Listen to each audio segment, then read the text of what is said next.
This is KTVO's Good Morning Heartland.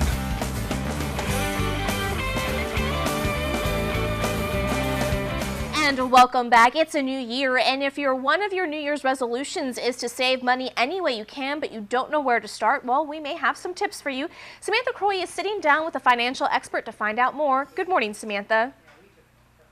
Thanks, Ella, and good morning, Heartland. I'm in Kirksville this morning to bring you all the tips on how to save money now that, the holiday season has passed. So a lot of tips here that you've kind of set aside just for us this morning, a little extra secret tips here. But I'm here with Debbie Wiston, who is the Family Financial Education Specialist. How are you doing? I'm really good this morning. How are you? I'm good. I'm really excited because I could even use some tips myself.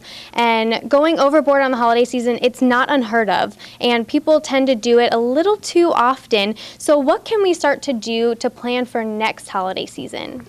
It's really, really easy during the holidays to go overboard, certainly because we get caught up in all of the Christmas music and the beautifully decorated businesses. And so definitely this is the time of reality when our credit card bills come due in January and we've kind of overdone it.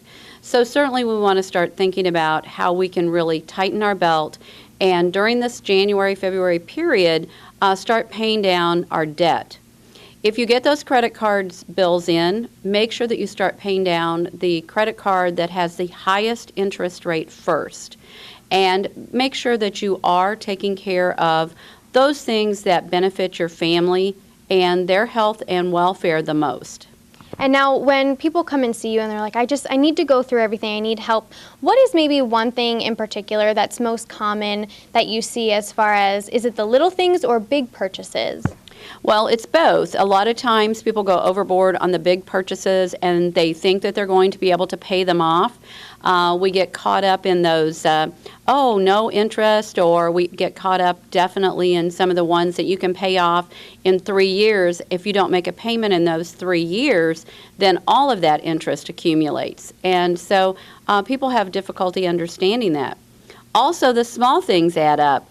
Definitely those little habits that we have.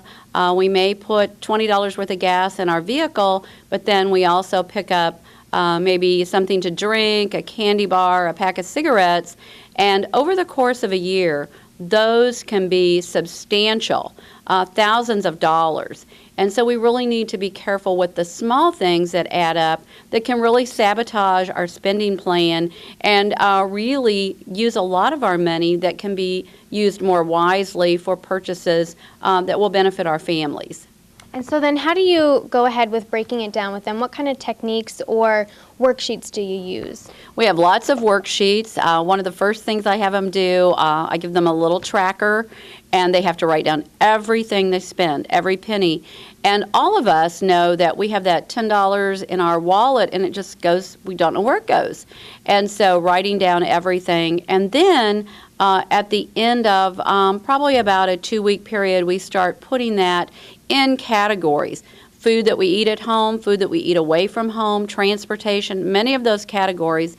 And we start developing a spending plan so that we actually have a good clue on where our money's going and how we can spend it to benefit ourselves the most. All right, well, thank you so much for joining me this morning. We're going to link up your information if anyone has any questions on our website, heartlandconnection.com. But for now, Good Morning Heartland will continue right after this.